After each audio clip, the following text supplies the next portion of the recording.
sebuah bus datang, Hao Ren dan Xie Yujia mempercepat langkah mereka dan masuk ke dalamnya.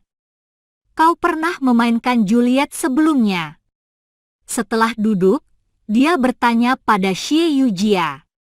Ya, Romeo dan Juliet adalah drama yang sekolah menengah Ling Zhao lakukan setiap 3 tahun sekali. Xie Yujia mengangguk, memainkan rambutnya. Dia berusaha melambatkan napasnya dari jogging pendek sebelum melanjutkan, pasangan dramaku adalah pria yang paling tampang di sekolah. Banyak gadis yang iri kepadaku karena bermain sebagai Juliet. Hao Ren tersenyum. Yujia, kau gadis yang tercantik di sekolah, ya? Bukan, itu bukan diriku. Xie Yujia segera menggelengkan kepalanya.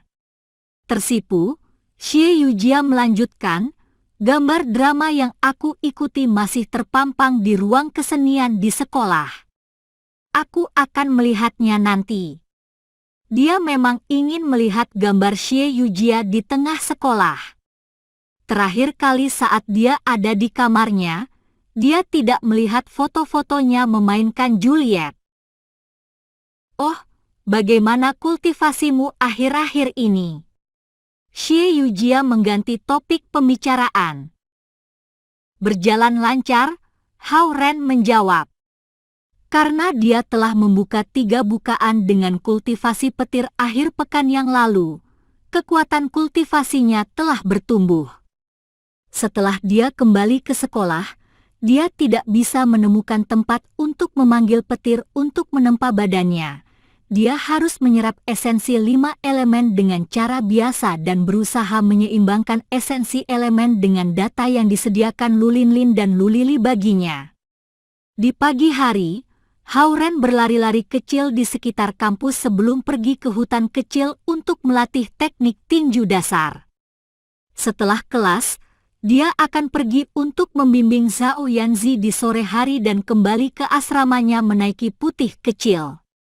Hidupnya telah jatuh sebuah rutinitas. Setelah dipikirkan lagi, dia sudah lama tidak bersama Xie Yujia kecuali duduk di belakangnya selama perkuliahan.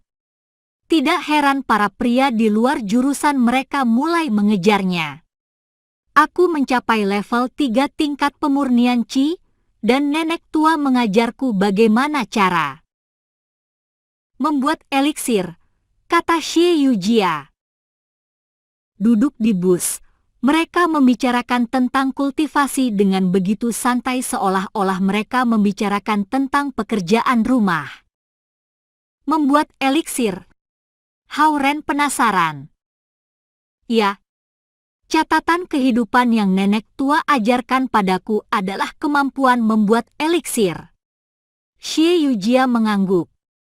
Setelah berlatih beberapa hari, aku memahami prosesnya dan kemungkinan bisa membuat pil kecantikan. Hao Ren sulit mempercayainya. Lagi pula, dia baru di level 3 tingkat pemurnian Qi, dan bahkan kultivator tingkat formasi inti harus menghabiskan tahunan berlatih sebelum mereka bisa menguasai teknik-teknik membuat eliksir. Jika Xie Yujia bisa membuat eliksir setelah berlatih beberapa hari, maka seni membuat eliksir akan menjadi sangat mudah. Melihat ketidakpercayaan di wajah Hao Ren, dia menggigit bibirnya. Aku pikir membuat eliksir sama seperti memasak.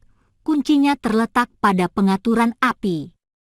Catatan kehidupan dan kematian seperti sudipnya, dan yang aku butuhkan sekarang adalah api. Ah! Membuat eliksir hampir sama dengan memasak, pikir Hao Ren. Dia hampir tersedak. Namun, kalau dipikir lagi, tidak satu kultivator pun yang bisa memasak. Aku perlu meminjam putih kecil untuk membuat pil-pil eliksir, kata Xie Yujia. Putih kecil, oke, Hao Ren setuju setelah ragu-ragu sejenak. Putih kecil senang makan dan benci bekerja. Mungkin sudah saatnya ia melakukan sesuatu yang berguna.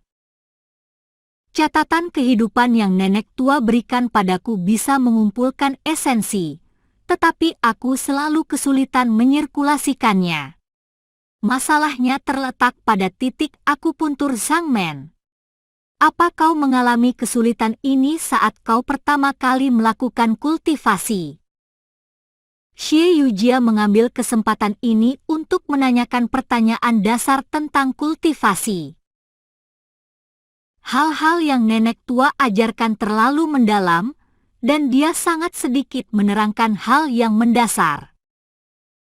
Xie Yujia terlalu malu untuk menyulitkan nenek tua dengan pertanyaan semudah itu. Jadi dia bertanya pada Hao-Ren. Titik akupuntur Zhangmen. Hao-Ren memikirkan kembali pada saat dia pertama kali berkultivasi. Sedikit sulit. Kau harus berkonsentrasi pada menerobos titik akupuntur Kimen sebelum kau bisa membuka titik akupuntur Zhangmen. Sebagai seorang Grandmaster dari tingkat formasi jiwa, nenek tua tidak ingat detail-detail kecil seperti itu di tingkat awal kultivasi, sama seperti penulis yang hebat yang terkadang kesulitan mengingat pengejaan beberapa kata. Akan tetapi, Hao-Ren baru saja mencapai level Zen sehingga memiliki ingatan yang jelas dari proses saat dia berkultivasi dan menerobos gulungan konsentrasi jiwa.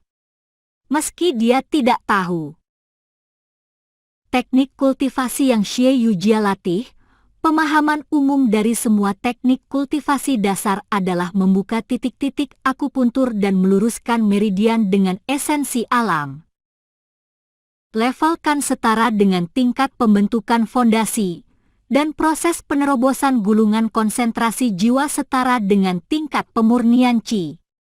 Perbedaan antara kultivator manusia dan kultivator naga adalah kultivator naga sebelum mencapai level Zen lebih mudah karena memiliki inti sari naga.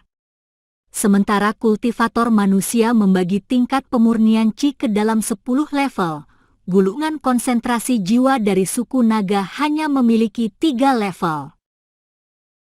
Xie Yujia mengambil kesempatan itu dan bertanya lebih banyak. Hao-Ren memberitahu semua yang dia tahu dari pengalamannya karena mereka hanya membicarakan proses kultivasi dan tidak menyentuh teknik tertentu. Pertukaran antara kultivator tingkat rendah menguntungkan bagi mereka.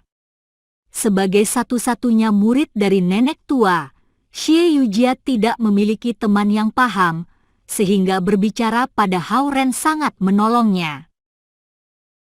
Sementara mereka berbicara, bus itu tiba di sekolah menengah Lingzhao. Banyak mobil mewah yang diparkirkan di kedua sisi gerbang sekolah. Tidak diragukan lagi, mobil-mobil itu milik para orang tua yang datang ke sini untuk menonton pertunjukan itu. Hampir waktunya dimulai, jadi Hao-Ren dan Xie Yujia bergegas masuk ke dalam sekolah. Pemandangan malam hari sekolah menengah Lingzhao sangat cantik. Lampu-lampu bersinar di danau dan pohon-pohon yang mengelilinginya, memberikan perasaan damai. Tempat pertunjukan itu di ruang seni. Tidak akrab dengan tata letak sekolah, Hao-Ren mengikuti Xie Yujia. Lampu jalan menonjolkan pemandangan cantik dari kampus.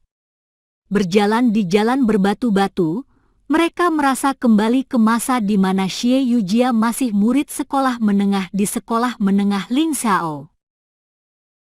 Pada saat mereka memasuki ruang kesenian, kerumunan meriah dari para murid dan orang tua tampak. Gambar-gambar dipajang di pajangan di ruang kesenian. Hao-Ren berjalan di sepanjang pameran dan akhirnya menemukan foto Xie Yujia. Dalam gambar itu, Xie Yujia mengenakan gaun cantik barat, murni dan cantik. Senyumannya terlihat sama alami dan cantik seperti melati putih yang dipajang di panggung. Melihat foto itu, Hao-Ren merasa sulit untuk percaya bahwa Xie Yujia bukan gadis paling populer ketika dia masih di sekolah menengah. "Yujia, kau di sini?" Luo Ying, wali kelas Zhao Yanzi, tiba-tiba muncul di belakang mereka. "Halo, Nona Luo." Xie Yujia segera menyapanya, dan Hao Ren juga membungkuk sedikit. Melihat mereka bersama lagi, Luo Ying yakin bahwa Hao Ren adalah pacar Xie Yujia. Dia memandangnya dari atas ke bawah dan merasa temperamennya jauh lebih baik dari sebelumnya. "Siapa yang bermain Juliet tahun ini?" Xie Yujia bertanya padanya. "Hehe, kamu tidak tahu." Luo Ying melirik Hao Ren dan berkata, "Itu Zhao Yanzi dari kelasku." "Oh, dia?" Xie Yujia terkejut. Para siswa memilihnya di forum sekolah. Dia tidak ingin bermain pada awalnya, tetapi setelah mengetahui bahwa kamu pernah memainkan peran itu sebelumnya, dia tiba-tiba berubah pikiran. Luo Ying menjelaskan. Hao Ren tersenyum dan akhirnya mengerti mengapa Zhao Yanzi ingin bermain Juliet dan berlatih sangat keras. Dia ingin melampaui kinerja Xie Yujia sebagai Juliet. Itu adalah persaingan lintas waktu. Zhao Yanzi, yang berada di sekolah menengah, ingin mengalahkan Xie Yujia di masa dia masih di sekolah menengah. Hampir waktunya. "Ayo masuk untuk menonton dramanya," kata Luo Ying. "Baik." Xie Yujia mengangguk. Setelah melirik sekilas pada fotonya yang ditampilkan di pajangan, dia berjalan ke auditorium. Jelas, dia merindukan hari-hari sekolah menengahnya. Itu adalah waktu paling damai dalam hidupnya, dan dia paling merindukan Hao Ren selama waktu itu. Dia mulai memahami cinta pada saat itu, dan kerinduannya pada kakak laki-laki kecilnya menjadi semakin kuat.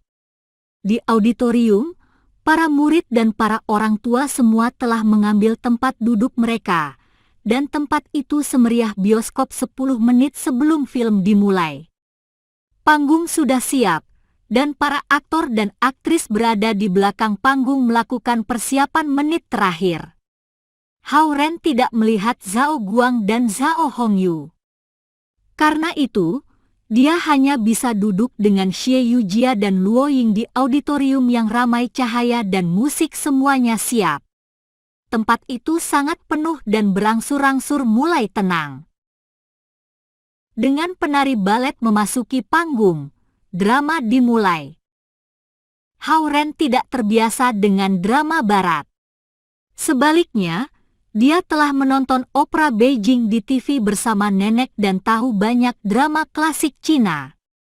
Di bawah sorotan, siswa yang bermain bangsawan menari di sebuah ruang dansa.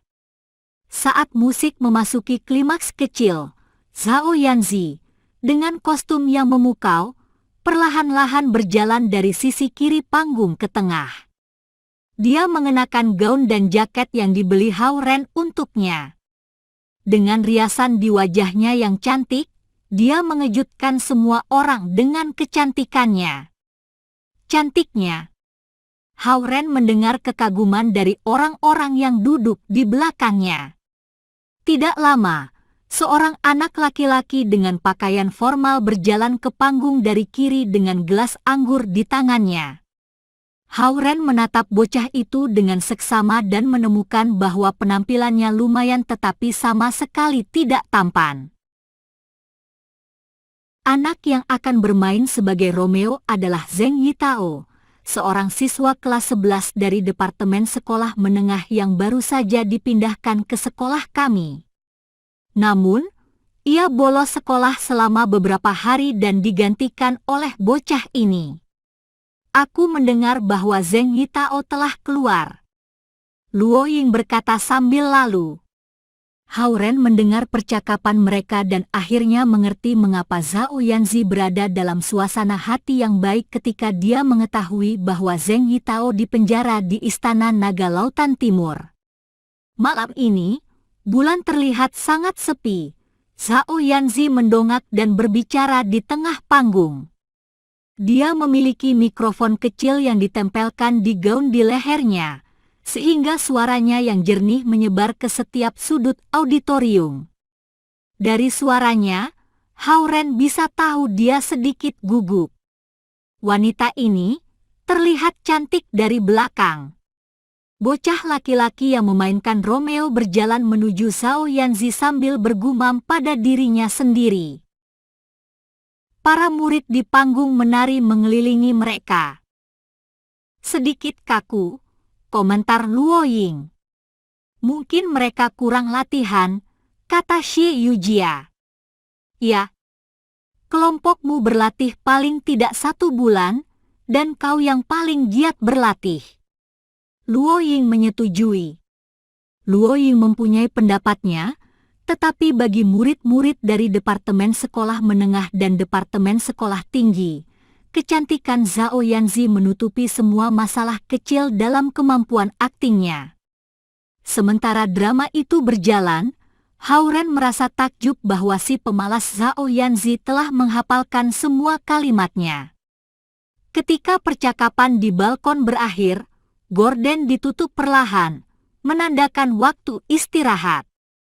Para siswa berbicara tentang gaun cantik Zhao Yanzi ketika mereka pergi ke kamar mandi atau membeli minuman. Hao-Ren memeriksa arlojinya dan menyadari bahwa 1 jam telah berlalu. Meski dia tidak tahu banyak tentang drama barat, dia tenggelam dalam pertunjukan Zhao Yanzi selama 1 jam penuh. Dia dengan cermat mendengarkan semua bagiannya, mengamati semua ekspresi wajahnya, dan memperhatikan semua perubahan nada. Dengan hanya 1 minggu latihan, mereka melakukannya dengan hebat. Xie Yujia berdiri dan berkata sambil menarik napas dalam-dalam. Ya, memang. Luo Ying setuju dengan enggan. Dia hanya bermaksud memberi Zhao Yanzi tantangan dengan menjadikannya berperan sebagai pahlawan wanita dan tidak menyangka bahwa Zhao Yanzi dapat memberikan pertunjukan yang sangat baik. Mungkin Zhao Yanzi tidak semalas yang aku kira, pikir wali kelas itu pada dirinya. Karena kamu tahu Zhao Yanzi, kenapa kalian tidak menemuinya di belakang panggung? Luo Ying melirik Hao-Ren dan Xie Yujia dan menyarankan. Baik. Bersemangat, Xie Yujia menarik Hao-Ren ke belakang panggung. Dia cukup akrab dengan tempat itu. Di balik tirai, beberapa murid mengatur panggung untuk adegan berikutnya. Hao-Ren dan Xie Yujia berjalan mengitari mereka dan pergi ke ruang ganti di belakang di mana seorang guru wanita muda memperbaiki riasan Zhao Yanzi. Zhao Yanzi melihat Hao-Ren di cermin, dan dia senang. Kemudian, bibirnya dikerutkan ketika dia melihat Xie Yujia. Saat dia mengerutkan kening, sang guru salah menggambar alisnya dan harus menghapusnya sebelum menggambarnya lagi. Kau hebat. Hao-Ren berjalan di belakangnya dan memuji. Tentu saja, Zhao Yanzi menjawab dingin. Yujia. Guru muda yang merias wajah Zhao Yanzi sangat senang bertemu dengan Xie Yujia. Halo, Nona Liu. Xie Yujia tersenyum. Hehe, kau bahkan semakin cantik. Terakhir kali ketika kau datang ke sekolah, aku tidak masuk. Kau masih terlihat sama seperti saat di sekolah menengah kecuali bahwa tubuhmu sudah bertumbuh. Kau sangat kurus pada waktu itu. Sang guru memandang Xie Yujia dengan penuh sayang. Nona Liu, masih ada bagian kedua drama. Zhao Yanzi menatap Xie Yujia di cermin dan mendesak gurunya. Hari ini, Xie Yujia memang berpakaian dengan indah. Gaun biru tua dan jaket merah muda kecil membuatnya terlihat elegan dan modis. Oke. Aku akan meriasmu terlebih dulu. Sang guru muda membungkuk dan melanjutkan memperbaiki riasan Zhao Yanzi. Aku hanya melihat-lihat. Aku tidak akan mengganggumu lebih lama lagi, Nona Liu. Selamat tinggal. Tidak ingin mengganggu persiapan belakang panggung, dia melihat ke sekeliling ruang ganti dan berjalan keluar. Hao Ren tidak mengikutinya. Sebagai gantinya, dia tinggal di ruang ganti, menatap Zhao Yanzi yang tidak senang di cermin. Guru muda itu selesai merias wajah dan memeriksanya. Kemudian, dia meninggalkan ruang ganti. Dia mungkin sedang mencari Xie Yujia untuk mengobrol. Zhao Yanzi berbalik di kursi putar dan menghadap Hao Ren. Dia memelototinya dengan galak. Apa? Kamu tidak senang aku ada di sini untuk menonton aktingmu? Hao Ren bertanya padanya. Apakah kau kesini untuk menonton aktingku atau menemani orang lain? Zhao Yanzi balas. Orang lain? Tanya Hao Ren. Aku bahkan tidak ingin menyebutkan namanya. Zhao Yanzi memutar matanya. Di mana orang tuamu? Apakah mereka datang? Hao Ren harus mengganti topik pembicaraan. Pada saat itu, seorang guru lain berjalan ke ruang ganti. Saat dia bertepuk tangan, dia berteriak. Paruh kedua akan segera dimulai. Cepat dan bersiap-siap. Orang tuaku ada di sini. Mereka duduk di baris kedua dan telah menyediakan tempat untukmu. Zhao Yanzi berdiri dan berjalan menuju pintu. Dalam perjalanan keluar, dia memutar matanya ke arahnya lagi. Kamu melupakan teman saat melihat wanita cantik. Melupakan teman saat melihat wanita cantik. Hao Ren tidak tahu bagaimana membalas.